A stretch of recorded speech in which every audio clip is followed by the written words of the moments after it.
Students, आज से हम क्लास 10th का मैथ्स स्टार्ट कर रहे हैं। तो आपको जो भी पूछना होगा तो वो आप हमसे पूछ सकते हैं। मैं आप लोग को हर दिन क्लास 10th का मैथ्स का वीडियो देता रहूँगा। चैप्टर 1 से आज हम लोग स्टार्ट कर रहे हैं रियल नंबर से, और इसके बाद जितने भी चैप्टर्स आएंगे सभी चैप्टर्स के समझेंगे, और इसके एक्सरसाइज के जितने भी क्वेश्चंस है एनसीईआरटी का सभी क्वेश्चंस को बनाने के लिए भी सीखेंगे। ठीक है, और जो भी पूछना होगा आप हमें व्हाट्सअप कर सकते हैं। डिस्क्रिप्शन पे मेरा आपको व्हाट्सअप नंबर मिल जाएगा, तो वहां पे आप लोग मुझसे कांटेक्ट कर सकते हैं। और यहाँ पे आज हम एक्सरसाइज 1.1 से लेके जो सबसे लास्ट एक्सरसाइज होगा चैप्टर 1, मतलब कि आज पूरा रियल नंबर आज हम खत्म करेंगे इस वीडियो में, और अगले दिन आप लोग को कल पोलिनोमियल समझाएंगे। और इस चैप्टर में जो भी समझ में नहीं आए तो आप लोग कमेंट करना ना भूलें।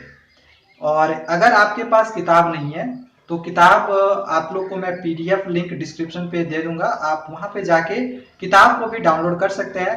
फिलहाल इस चैप्टर में रियल नंबर पढ़ रहे हैं, तो आज मैं आप लोग को सिर्फ रियल नंबर का पीडीएफ वीडियो के डिस्क्रिप्शन पे दे दूंगा। तो आप वहां पे पीडीएफ डाउनलोड कर ले, देखिए कैसा क्वेश्चन है जिनके पास किताब नहीं है, और सारा टॉपिक को आज आप समझिए। चलिए स्टार्ट करते हैं। तो चैप्टर 1 है रियल नंबर। तो पहला क्वेश्चन हमारे सामने तो यही होना चाहिए कि रियल नंबर किसे कहते हैं। तो वैसा नंबर जिसका स्क्वायर एक नॉन निगेटिव हो, जिसका स्क्वायर एक नॉन निगेटिव हो, यानी कि निगेटिव में ना हो, माइनस में ना हो, तो वैसे नंबर्स को हम रियल नंबर कहते हैं। ठीक है, जैसे कि मान के चलो -1 का स्क्वायर करेंगे तो कितना होगा, 1 होगा। ये क्या है, एक नॉन निगेटिव नंबर है, माइनस में नहीं है, तो ऐसे नंबर्स को हम लोग रियल नंबर कहते हैं। ठीक है, चलो ये हो गया। अब हम लोग टॉपिक पे आते हैं, एक्सरसाइज 1.1। एक्सरसाइज 1.1 में फर्स्ट क्वेश्चन दिया गया है, use Euclid's division algorithm. Euclid's division algorithm का यूज करते हुए find the HCF of, HCF find करना है। तो यूक्लिड्स डिवीजन एल्गोरिथम क्या होता है, चलो इसको समझते हैं। आपने इससे पहले पढ़ा हुआ होगा, डिविडेंड बराबर डिवाइजर गुना कोशेंट प्लस रिमाइंडर। ठीक है, इससे पहले आपने ये पढ़ा हुआ होगा, डिविडेंड बराबर डिवाइजर गुना कोशेंट प्लस रिमाइंडर। तो यही होता है यूक्लिड्स डिवीजन एल्गोरिथम। बस फर्क क्या होता है कि डिविडेंड के जगह पे हम ए लेते हैं, डिवाइजर के जगह पे बी, कोशेंट के जगह पे क्यू, और रिमाइंडर के जगह पे आर। ठीक है, तो a is equal to b q plus r, यही है यूक्लिड्स डिवीजन एल्गोरिथम। तो अगर आपसे कोई ये पूछा कि यूक्लिड्स डिवीजन एल्गोरिथम क्या होता है, या फिर यूक्लिड्स डिवीजन लेमा क्या होता है, तो आप बोलोगे a is equal to b q plus r, जहां पे a क्या है, डिविडेंड है, b क्या है, डिवाइजर है, q क्या है, कोशेंट है, और r क्या है, रिमाइंडर है। अब यहाँ पे थोड़ा सा लोग ऐसे भी लिखते हैं कि where 0 is less than equal to b, sorry r and less than b. अब इसका मतलब क्या हो गया कि आर का जो वैल्यू होगा, ठीक है, ये जो आर का वैल्यू होगा वो बी का जो भी वैल्यू दिया हुआ रहेगा उससे कम होगा। आर का वैल्यू बी से कम रहेगा और 0 के इक्वल रहेगा, यानी 0 रह सकता है। मान के चलो बी का वैल्यू 6 है तो 6 से कम रहेगा, जैसे 0 रहेगा, 1 2 3 4 5, तो ये सब रहेगा। ठीक है, 6 से कम 7 रहेगा तो 6 तक लेंगे, 5 रहेगा तो 4 तक लेंगे, कुछ इस टाइप से। तो ये होता है यूक्लिड्स डिवीजन एल्गोरिथम या फिर यूक्लिड्स डिवीजन लेमा। अब एचसीएफ कैसे फाइंड करेंगे, तो इससे पहले आपने क्लास 8 में पढ़ा हुआ होगा एचसीएफ फाइंड करने के लिए डिवीजन मेथड से। ठीक है, तो बिल्कुल हम लोग यहाँ पे वही मेथड यूज करेंगे, डिवीजन मेथड ही यूज करेंगे यूक्लिड्स डिवीजन एल्गोरिथम के लिए। जैसे क्वेश्चन नंबर 1 का आप 1 देखो, अगर आपके पास पीडीएफ होगा तो मैंने दे दिया डिस्क्रिप्शन पे लिंक, आप डाउनलोड करके, किताब होगा तो आप किताब से भी देख सकते हैं। ये हम लोग का पहला क्वेश्चन है, हमें क्या निकालना है, एचसीएफ। तो एचसीएफ निकालने के लिए हम इन दोनों का इस तरह से लिखेंगे, इन दोनों को। ठीक है, अब जैसे डिवाइड बनाते हैं बिल्कुल उसी तरह से करेंगे। 135 का टेबल में 225 से कम लेना है, तो 1 बार में हो जाएगा 135। इसको आप लोग घटा लो, तो घटाने के बाद 0 आएगा, इसमें 9 आएगा और यहाँ पर भी 0 होगा।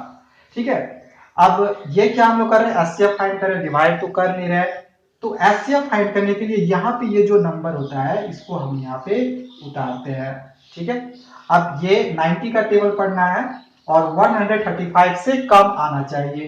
तो 1 बार में 90 होगा, 2 बार में करके देखो 180 हो जाएगा, जो कि 90 से बड़ा है। ठीक है, तो यहाँ पे इसको सब्ट्रैक्ट करेंगे, तो सब्ट्रैक्ट कर लो। अब ये 13 में 9 घटाए तो 4 हो गया। ठीक है, 45। तो इस तरह से 45 आया।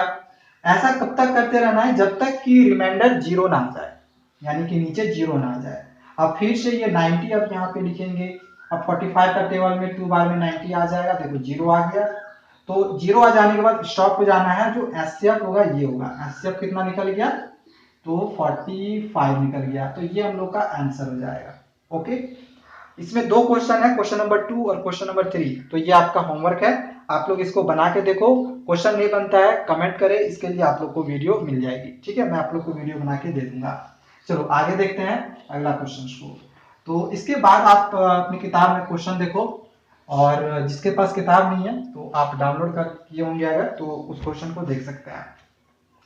क्वेश्चन दिया गया है कि so that any positive odd integer is of the form 6q + 1 और 6q + 3 और 6q + 5 where q is some integer. ठीक है, यानी कि हम यहाँ पे प्रूफ करके दिखाना है, शो करके दिखाना है कि ऑड पॉजिटिव इंटीजर का जो फॉर्म होता है वो इस फॉर्म में होता है 6q + 1, 6q + 3 और 6q + 5। ठीक है, इस फॉर्म में होता है। देखो इस क्वेश्चन को मैंने ऑलरेडी बनाया हुआ है और डिस्क्रिप्शन पे मैंने लिंक दे दिया है, आप जाके क्वेश्चन नंबर 2 को देखो, आपको मिल जाएगा। मैंने वहां पे लिखा होगा, डिस्क्रिप्शन पे चेक करो मेरा, जहाँ पे आप लोग को कुछ लिखा हुआ मिल रहा होगा कि एक्सरसाइज 1.1 है क्लास 10th का रियल नंबर का।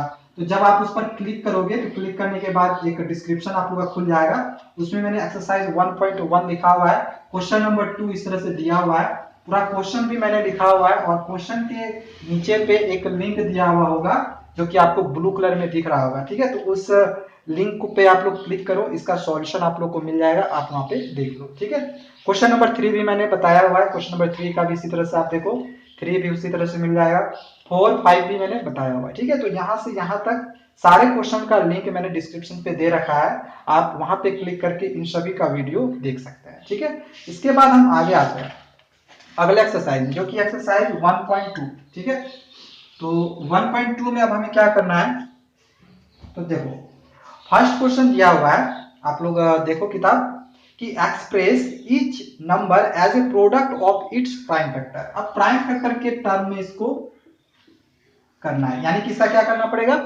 प्राइम फैक्टर करना पड़ेगा। तो प्राइम फैक्टर करने के लिए हम लोग क्या करेंगे, फैक्टर करेंगे इस तरह से। अब यहाँ पे जो भी नंबर रहेगा वो एक प्राइम नंबर रहेगा, तो इसका भी जो है मैंने सॉल्यूशन बनाया हुआ है। क्वेश्चन नंबर 1, क्वेश्चन नंबर 2, 3, 4, 5, 6 सभी का मैंने सॉल्यूशन किया हुआ है। इसका भी मैंने डिस्क्रिप्शन पे लिंक दे दिया है, क्वेश्चन वाइज मैंने नंबर दे दिया है, 1 का, 2 का, 3 का, वहां पर भी जाके आप इन वीडियोस को देख सकते हैं। अगर किसी का भी नहीं आएगा तो आप हमें कमेंट कर सकते हैं, एक बार मैं आप लोग को फिर से समझाऊंगा। ठीक है, समझ में नहीं आए तो आप लोग जाके उन वीडियोस को जाके देखें, सभी क्वेश्चंस को मैंने बनाया हुआ है। ठीक है, अब इसमें एक क्वेश्चन हम लोग का है कि क्वेश्चन नंबर 5 है। ठीक है, क्वेश्चन नंबर 5, इसमें हम लोग का ऐसे करके दे दिया 6 का पावर n। अब इसको पहले मैं आप लोग को समझा देता हूँ, हालांकि पूरा सॉल्यूशन मैंने किया हुआ है। अब बाकी सारा क्वेश्चन तो एचसीएफ और एलसीएम निकालना है, तो वो आपसे हो जाएगा, वो सब इजी है। एचसीएफ और एलसीएम इससे पहले हम कई बार बनाए हुए हैं। क्वेश्चन नंबर 5 में हमें प्रूफ करके दिखाना है कि 6 का पावर n कभी भी 0 के साथ एंडिंग नहीं होगा। ठीक है, 6 टू दी पावर n कभी भी 0 के साथ एंडिंग नहीं होगा। तो कैसे हम पता कर सकते हैं कि 0 के साथ एंडिंग होगा या फिर नहीं होगा, तो आप लोग को ये चीज पता होगा कि 0 के साथ एंडिंग कब होता है, जब वो 10 का टेबल में आता है। जैसे मान के चलो कि एक हम यहाँ पे नंबर लिए 500, ठीक है, या फिर 50 लिए, तो ये 10 का टेबल में तभी आएगा जब लास्ट में 0 है, लास्ट में 0 है तभी 10 का टेबल में आएगा। ठीक है, तो इस तरह से हम कह सकते हैं कि ये 10 का टेबल में आता है। लेकिन अगर हम 54 लेंगे, लास्ट में 0 नहीं है, तो क्या ये 10 का टेबल में आएगा, तो ये 10 का टेबल में नहीं आएगा। ठीक है, तो इसमें कहने का मतलब क्या है, अब जैसे 6 है तो 6 का जब फैक्टर करेंगे तो 2 × 3 आया, यहाँ पे अगर आप देखो तो 10 नहीं आ रहा है, या फिर आप 10 का फैक्टर करो तो 2 × 5 = 10 होगा।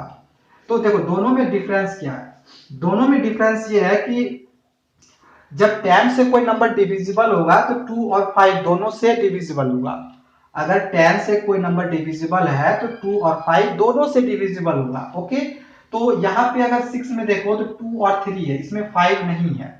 तो जरूरी है कि कभी भी किसी भी नंबर का एंडिंग 0 होने के लिए उसमें 2 और 5 रहना चाहिए, दोनों रहना चाहिए, 2 भी और 5 भी।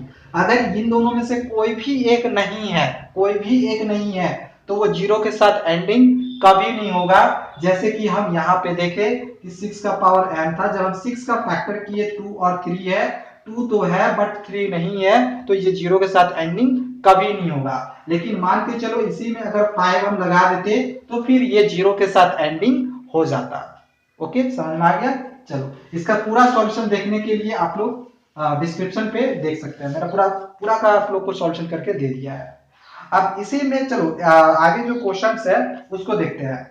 इसमें एक क्वेश्चन ऐसे करके दिया हुआ है, फंडामेंटल थ्योरम ऑफ अर्थमेटिक का एक क्वेश्चन है। क्या क्वेश्चन है इसको समझते हैं। ये एक क्वेश्चन है, हम लोग का एक टॉपिक आता है फंडामेंटल थ्योरम ऑफ अर्थमेटिक, ठीक है। तो फंडामेंटल थ्योरम ऑफ अर्थमेटिक क्या कहता है इसको समझे। जैसे कोई भी एक हम लोग कंपोजिट नंबर लेते हैं। कंपोजिट नंबर क्या होता है, जो जिसका 3 से ज्यादा फैक्टर हो, सॉरी 2 से ज्यादा फैक्टर हो। जैसे कम से कम 3 फैक्टर हो, जैसे 4 का फैक्टर करो, 2 2 जा 4 और 2 1 जा 2, तो 1 2 3 फैक्टर आ गया। तो वैसा नंबर जिसका कम से कम 3 फैक्टर हो यानी 2 से ज्यादा हो, तो वैसे नंबर्स को हम कंपोजिट नंबर कहते हैं। तो जब हम कंपोजिट नंबर को प्राइम फैक्टर के रूप में लिखते हैं, जैसे 6 हो गया, इसको हम प्राइम फैक्टर कर लिए तो इस तरह से लिखेंगे यहाँ पे, तो इसको लिखते हैं इस तरह से। तो यही होता है, इसको बस आप लोग को असेंडिंग ऑर्डर में सजाना है, ये भी ख्याल रखिए। तो सबसे छोटा ये है, तो 1 मल्टीप्लाई 2 मल्टीप्लाई 3। तो फंडामेंटल थ्योरम ऑफ अर्थमेटिक ये कहता है कि किसी भी कंपोजिट नंबर का अगर आप फैक्टर करते हैं तो वो एक प्राइम फैक्टर के रूप में कन्वर्ट होता है, ठीक है, प्राइम फैक्टर के रूप में कन्वर्ट होगा। तो बस यही है, और वो एक असेंडिंग ऑर्डर में हम लोग इसको लिखते हैं, ठीक है। मतलब ऐसे समझ लो कि कंपोजिट नंबर को हम एक प्राइम फैक्टर के रूप में लिखते हैं, ठीक है। तो ये होता है फंडामेंटल थ्योरम ऑफ अर्थमेटिक। तो इससे भी रिलेटेड मैंने क्वेश्चन, ये जो क्वेश्चन है क्वेश्चन नंबर 6, तो ये मैंने ऑलरेडी बनाया हुआ है, तो उसका भी आप लोग को डिस्क्रिप्शन पे लिंक मिलेगा।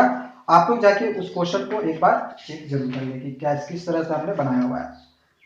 अब इसके बाद अगला एक्सरसाइज है एक्सरसाइज 1.3। 1.3 में प्रूव करके दिखाना है। बहुत सारा इसमें प्रूफ टाइप में क्वेश्चंस है, और एग्जाम में 3 मार्क्स का यहाँ से एक क्वेश्चन 100% फिक्स पूछा जाएगा, हर बार पूछा जाता है, ठीक है। और ऐसा कभी भी आज से 10 साल ले लो, पूरा 10 साल में ऐसा कभी नहीं हुआ है कि ये क्वेश्चन ना पूछा गया हो, और सारे सेट में पूछा जाता है।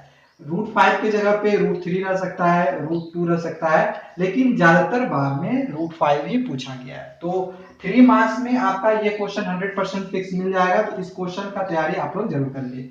इस क्वेश्चन को भी मैंने बहुत ही अच्छे तरीके से समझाया हुआ है, और एक्सरसाइज 1.3 का भी लिंक डिस्क्रिप्शन पे मैं दे दूंगा।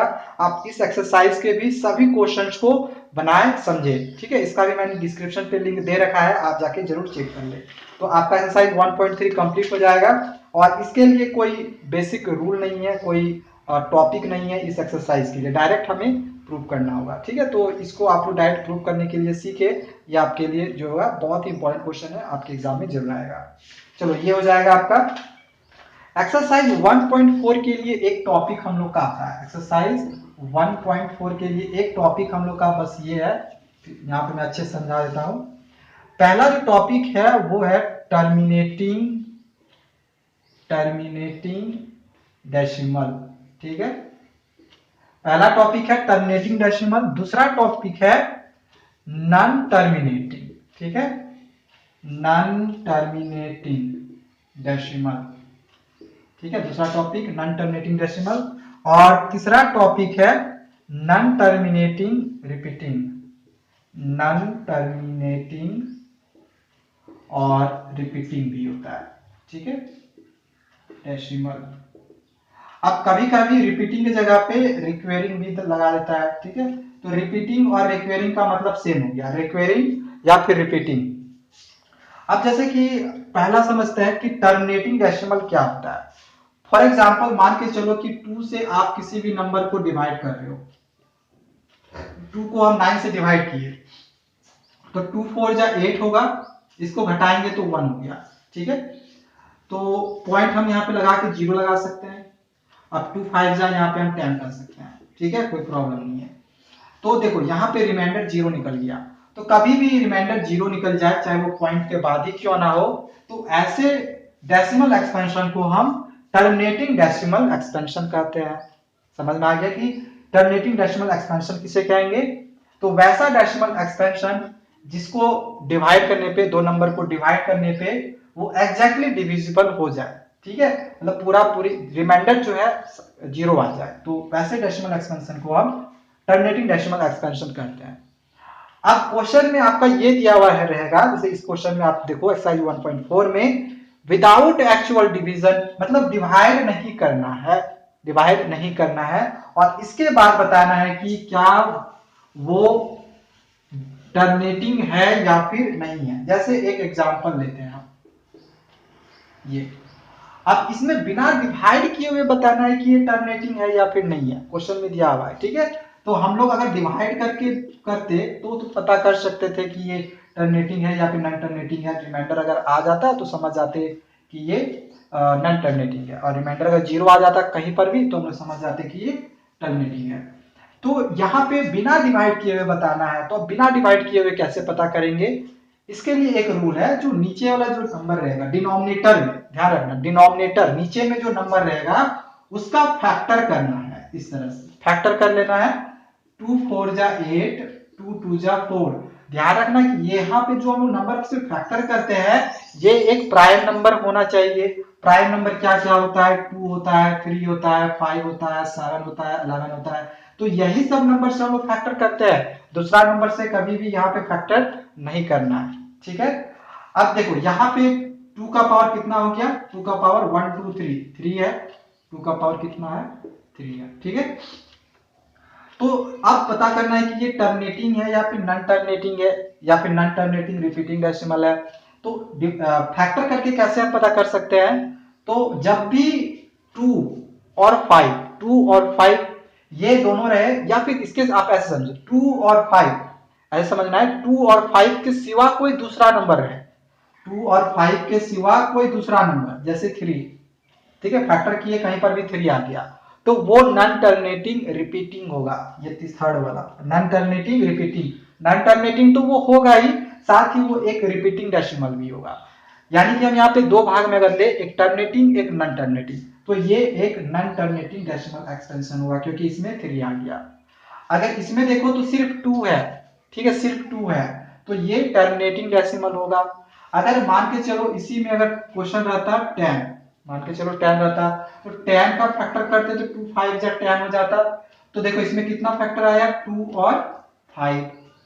ठीक है, 2 और 5 आया, तो 2 और 5 के सिवा कोई दूसरा नंबर नहीं होना चाहिए। 5 रहेगा तो भी टर्मिनेटिंग होगा, दोनों रहेगा 2 और 5 तो भी टर्मिनेटिंग होगा। अगर जैसे 2 ना रहा सिर्फ 5 रहा तो भी टर्मिनेटिंग होगा।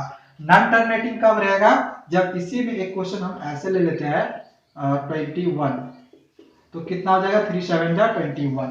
तो देखो यहाँ पे ना 2 है ना 5 है, तो ऐसे में ये क्या होगा? एक नॉन टर्मिनेटिंग डेसिमल एक्सपेंशन होगा।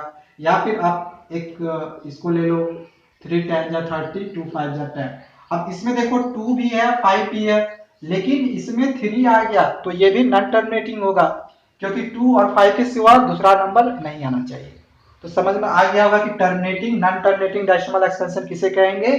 तो जिसमें 2 और 5 के सिवा डिनोमिनेटर का फैक्टर करने के बाद 2 और 5 के सिवा अगर कोई दूसरा नंबर आ जाता है तो वो एक नॉन टर्मिनेटिंग डेसिमल एक्सपेंशन होता है। और अगर 2 और 5 में से कोई भी एक रहे या फिर दोनों रहे तो वो एक टर्मिनेटिंग डेसिमल एक्सपेंशन होता है। ठीक है, चलो ये हो गया। तो ये मैंने टर्मिनेटिंग डेसिमल एक्सपेंशन तो आपको समझा दिया क्या होता है। नॉन टर्मिनेटिंग डेसिमल एक्सपेंशन भी इसी को बोलेंगे, नॉन टर्मिनेटिंग रिपीटिंग डेसिमल भी आपने समझ लिया। ठीक है, तीनों में आप समझ चुके हैं तीनों का तीनों क्या होता है। अब यहाँ पे एक चीज आता है 4th नंबर में, रेशनल, रेशनल और इरेशनल। ठीक है, रेशनल नंबर और इरेशनल नंबर, इसको अच्छे से समझना है, रेशनल नंबर और इरेशनल नंबर। अभी तक आपने रेशनल नंबर पढ़ा हुआ होगा कि वैसा नंबर जिसको हम p बाई क्यू के फॉर्म में लिख सकते हैं, जैसे 3/5 ये p बाई क्यू के फॉर्म में लिख सकते हैं और q बराबर 0 नहीं होना चाहिए, 0 नहीं होना चाहिए।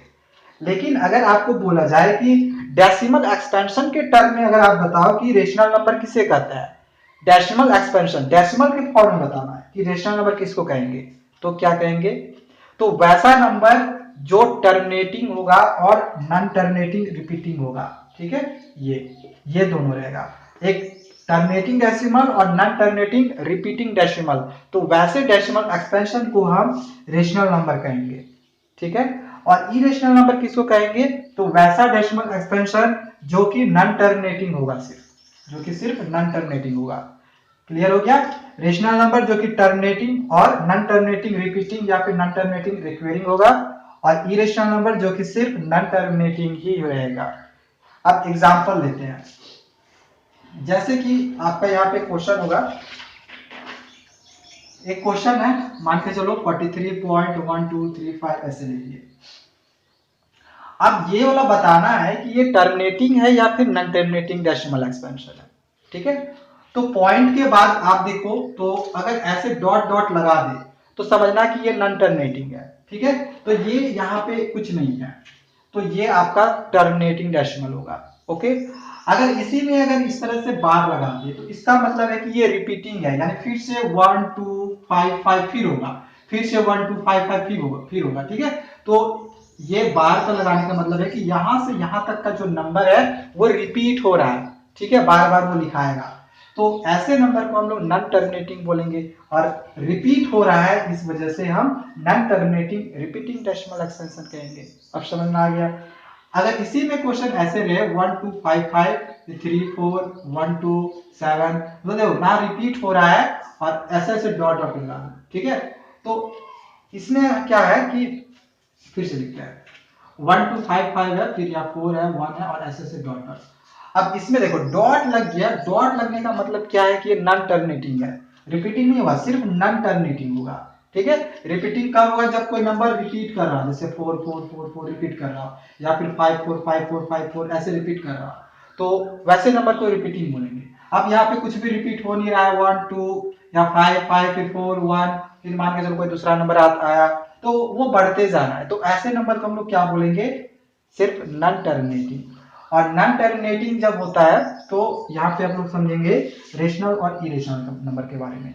ये समझ में आ गया कि टर्मिनेटिंग, नॉन टर्मिनेटिंग और नॉन टर्मिनेटिंग रिपीटिंग क्या होता है। तो रेशनल नंबर को समझो, रेशनल नंबर में मैंने क्या बताया कि जो टर्मिनेटिंग होगा और नॉन टर्मिनेटिंग रिपीटिंग होगा।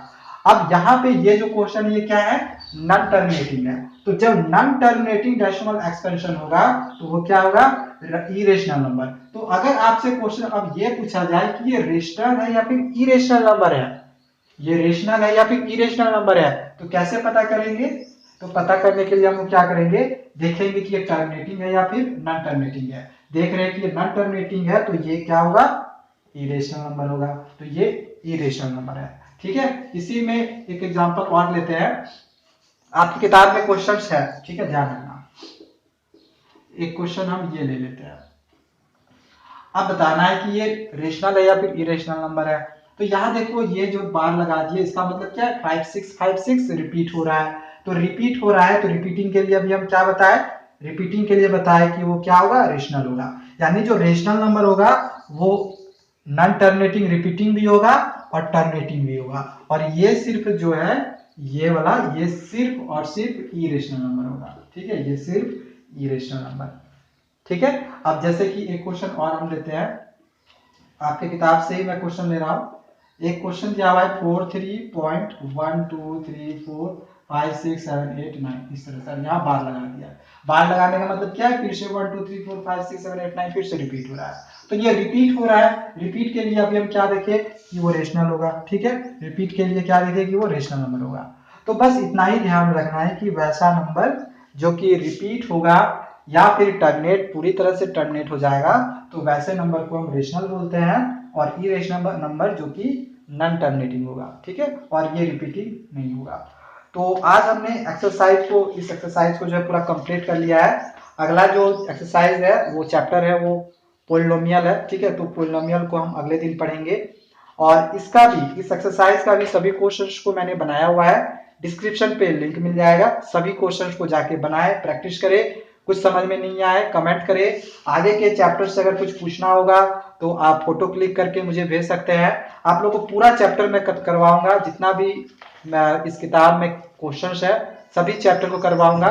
मैथ्स अगर कंप्लीट हो जाता है जल्दी से तो साइंस के भी चैप्टर्स को पढ़ेंगे, एसएसटी को भी पढ़ेंगे, इंग्लिश को भी पढ़ेंगे। तो हमारे चैनल को आप सब्सक्राइब करके रखिए। Thank you.